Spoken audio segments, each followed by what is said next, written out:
And our next speaker today is a friend of the Culture Institute and a friend of Inspiring Workplace, which is Ryan McGrory. And Ryan is the CEO at Xona. Ryan's going to be talking to us about a topic that's quite dear to my heart, I'm sure all of our interest, which is the future trends of workplace culture. What is it? Why it matters? How current trends are impacting the future? He's going to share some research, some insights, and he's going to make some very practical, pragmatic, simple tips for analysing and improving culture. A little bit about Ryan. So 10 years, he's been delivering results, award-winning results in the field of workplace culture, engagement, well-being, product design.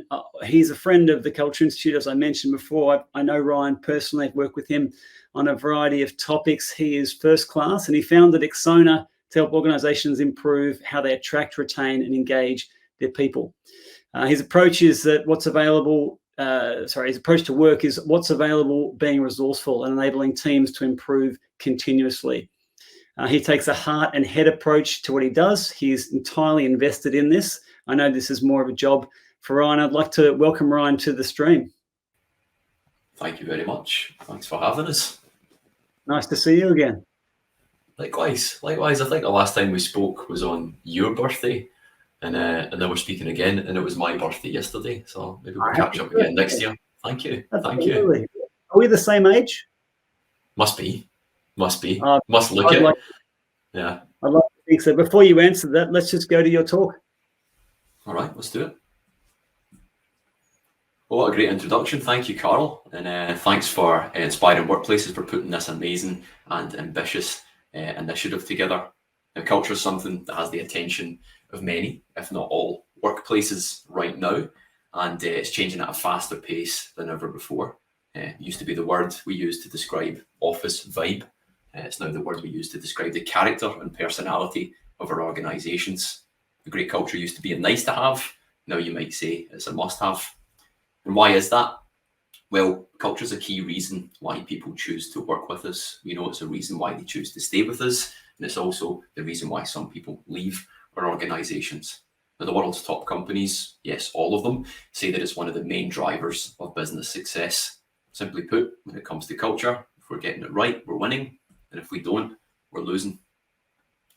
So my name's Ryan McGrory. As Carl mentioned, I like to wear hats. I like Sesame Street. I'm the founder of a company called Xona, and I'm based in Cubby Cubby country, otherwise known as the Sunshine Coast in Queensland, Australia. Reading my bio makes me cringe because I sound and also look in this picture a bit like a wanker, so I'm going to move on pretty quickly. Here's a few things I've done in the last few years in the culture, engagement and well-being space. And this is what I'm doing now, which essentially is to help organisations measure, create and build cultures that are worth celebrating. But enough about me for now. Let's go to what we're going to talk about today. So I'm going to chat for about, 20 minutes. Do my best not to bore you. We'll start by discussing culture and why I think it really matters. Then we'll get our crystal balls out and try to predict the future. We're going to talk about the current trends and how they're impacting workplace culture. And then I'm going to share a really simple strategy for creating a great culture and leave you with some practical tips to consider and then maybe some questions. Sound good? Alrighty, let's go. Okay, so why does culture matter? What's it about and why is it important? I'm sure there's heaps of reasons, but the ones that stick out for me are that first, I like to remember that culture correlates with performance.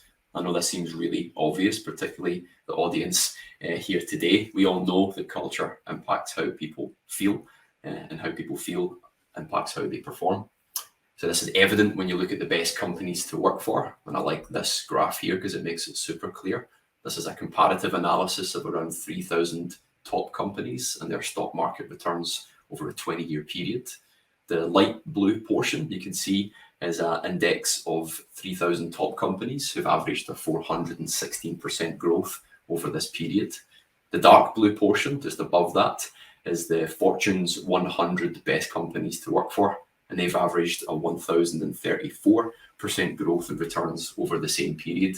So these 100 companies, the dark blue portion, who prioritize culture, outperform the others by a country mile. Put simply, better cultures equal more profit. And the next one I like to think about is that cultures are inherently difficult to copy, and having a great and unique culture can not only be your secret ingredient, it could be something your competitors will never get their hands on or will be able to replicate. Third one's McKinsey research has showed last year that 70% of business transformation projects failed, and 70% of those failures are apparently due to culture-related issues. No surprise. However, healthy cultures can allow organizations to adapt successfully, which is critical given how much change happens in modern business. Poor culture impacts performance, as we know. It impacts as a business's ability, essentially, to reach its potential, and can contribute to bad morale, poor output, and overall a lackluster work ethic. Also, toxic cultures tend to lead to bad press, destructive reputational damage, and poor consumer trust. And you only have to read about any royal commission to understand that the problems all start with culture. But we've probably already in our time experienced unhealthy and healthy cultures. There's a feeling we get when a culture is unhealthy. We kind of see this unhealthy stuff on screen happening, but overall what that makes us feel is that we don't want to be there. We don't want to spend time there. I feel unmotivated and certainly not ready to be our best. But then, of course, there are healthy cultures that make you feel welcome, like you belong, like you're part of something, and like you're going somewhere. I like to think of the scenario of walking into a gym or a fitness center. Usually within 10 seconds, you can usually tell whether it's a good culture or a bad one, because something in your head or your stomach tells you whether you want to be there, whether you feel welcome, whether you feel like you belong, like you can achieve something. And these are the real characteristics of a healthy culture, a place that people want to be and feel like they can do their best and actually achieve something. Okay, so now we're going to get our crystal balls out and try to predict the future. I'll absolutely love reading predictions about the future. I'll read everything and anything, and my God, there's a lot of them out there. With all the futurists, the clickbait publications, the influencers, and of course, a lot of technology companies, sales and marketing teams. There are so many things to read out there that try to predict the future, and of course, they are all true. A few of my favorite predictions, other than Y2K, of course, are I like to remind myself of these three. The first is from Henry Ford's lawyer, that predicted that cars wouldn't take off. There would just be a fad. JP Morgan's dad predicted electricity would be a failure. And also a Time magazine essay predicted that remote shopping would never take off or would never work. And of course, society over time, as well as Jeff Bezos's $146 billion bank account, would come to realize that these predictions, although from intelligent people in the know, they were way off. So it's easy to see why so many people predict the future. It's obviously because it's one, super easy. The second part is that getting it right, and that's the hard bit. I'm sure we can laugh at how silly it's got with all the added social media commentary that we have today from mostly self-appointed experts. But the reality is that many of us are in roles that actually require us to prepare for the future. So if you're in a strategic role, that means that you have to try and predict certain things. So it's useful to have a grasp and some sort of forecasting so that we can avoid wild theories and desperate predictions and remove as much uncertainty as we can from our decisions and our decision making as we try to strategize. So you may already have an effective forecasting technique or a model that you use in your business that really works for you. As you likely know, effective forecasting doesn't actually predict the future. It would be nice if it did. Instead, it helps you figure out what you need to know to make meaningful action in the present. So culture is so important. So as we know, wild guesses aren't helpful if you're trying to predict it or predict what's going to happen, but forecasting can be. And this business of forecasting is less about making mad predictions and more about using information to discover and prepare for certain possibilities. So if you are looking to forecast the future of your culture or really anything in the engagement or people space, the goals would be to 1, look at all the indicators you have at your disposal, 2, identify the trends, and then 3, research or work out where things look like they're going. And the thing I like best about forecasting is that it doesn't have to cost you anything. It doesn't have to be difficult, but it can save you a hell of a lot of money, heartache, and time in the future. And all that might mean is that you scan your culture and culture data and your culture indicators, like your survey results, your anecdotal feedback, any of your workforce KPIs, your safety and well-being metrics, or any other outcomes that you're tracking, such as leave or turnover or productivity. And then discover the trend lines, identify where you're at currently, and then think about how you improve by simply supporting the positive trends, trying to remedy the negative trends, and then identifying areas that require solutions or more support. And then lastly, research what the top organizations are doing in your country, in your region, in your industry, because these are organizations usually with the big budgets that are spending the money and taking the risks. So it's useful to take a step back and benefit from their investment, see if it's working, and try to pinpoint where the future is moving in the direction of these organizations. So there's a lot of material that's published, which makes it really easy to find, but also it's easy to talk to people. In the last 2 years, I've caught up with leaders from Atlassian, from Canva, from Airbnb, from Google, and it's not cost me a thing to be curious, just really being a pest to people on LinkedIn, which is possible for anyone in any organization of any size. So I suppose I better get to the damn point. What does workplace culture look like in the next few years? Is it flying cars and robots and everyone plowing fields in the meta space? Perhaps not, but given how much has changed in the last 3-4 years, it's easy to get creative with our future predictions, and I'm sure you've read a few of them. So I've used my simple forecasting method to create a list of the top 9 future of work trends. So I'm going to fire through them fairly quickly now. But the first is there will be a continuing talent shortage for a fair while. No brainer, right? Businesses are under more pressure than ever to fill roles that require critical skills. We're seeing that clear in the market right now.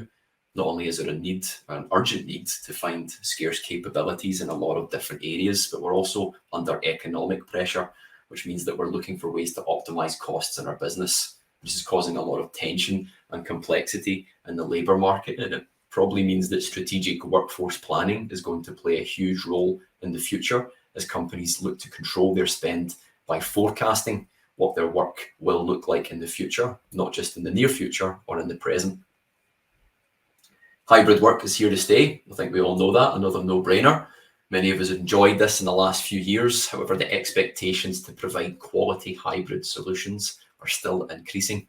A Gartner study from this year showed that 75% of employees have higher expectations for flexible work after the pandemic. It also showed that close to 40% of respondents would leave their company if they chose to return to a fully on-site arrangement. Therefore, it's likely that companies will be focused on delivering a hybrid environment by designing work around employee-driven flexibility. Recent employee research from McKinsey, PwC, Gartner, wherever you look, really all agree that well-being is a key driver in employees' decision-making. That's to choose whether to join, to stay, or leave an organization. And when things are that important in this current market particularly, they must be measured, understood, and improved. And really traditional employee experience indicators such as engagement surveys, turnover metrics aren't really showing the whole picture of well-being. And we watch the changes in employee demands as well as legislation trend recently and the continuing rise in mental health concerns. We'll see well-being remaining a key social and workplace focus for the next 5 years or more. And I wouldn't be surprised if we see a lot of cultural change, particularly driven around the definition and the measurements that will likely adapt for well-being in the workplace. Number 4, hybrid and remote work can bring some negative impacts to diversity, equity, and inclusion outcomes. For example, 76% of managers from another recent Gartner study said that on-site workers are more likely than remote workers to be promoted. And this is worrying because a lot of the early data shows that women and employees from underrepresented groups are more likely to leverage flexible work and are therefore more likely to be impacted by proximity bias. To counter this, we're going to need a real strong approach to bias mitigation, particularly in recruitment and in leadership, though this will take time and thus likely will damage DEI outcomes in the short term, unfortunately. Since hybrid work became mainstream, turnover has increased. That's a correlation. I know there are many other factors that have contributed to this, of course, but the research shows that employees who work remotely are finding it easier to quit. Now, the leading theories suggest that this is because there's less emotion in the decision and also less loyalty within organizations, but there's also more options available to employees in the market than before. Companies are combating this, of course, with intentional strategies that connect hybrid employees to culture and to their colleagues. However, the battle on turnover is likely to have an outcome on this battle is likely that there'll be a higher baseline across businesses in future where turnover is concerned. The modern employees' needs have changed, and so have their expectations. So to lead employees of the future, managers are going to need the proper tools to become human leaders.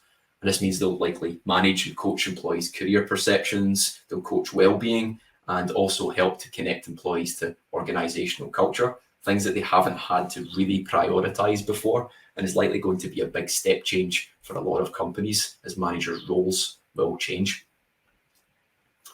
Now Gen Z, remote work is about flexibility, and that's cool, but they also want in-person and human experiences. This is coming clear wherever you get your data from. This group will likely influence a lot of decisions now and also in the future where it comes to redesigned office spaces, in-office onboarding, and in-office development opportunities. So they might not have a huge sway right now in terms of proportion of the workforce, but they are the future. So it's important to pay attention to their wants and needs.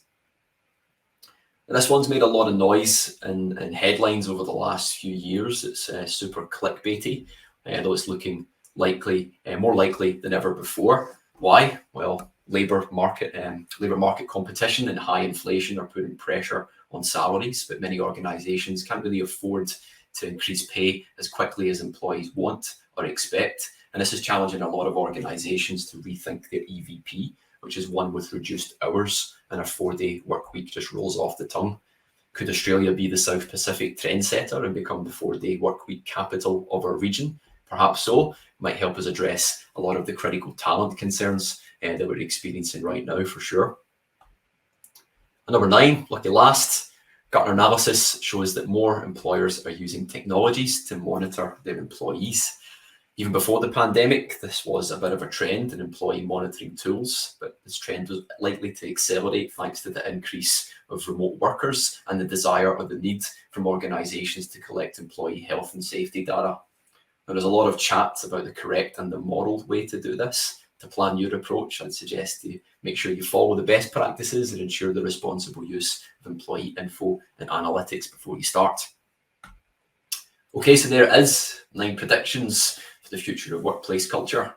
Now, you might not agree with it, might be very obvious to you, and that's okay.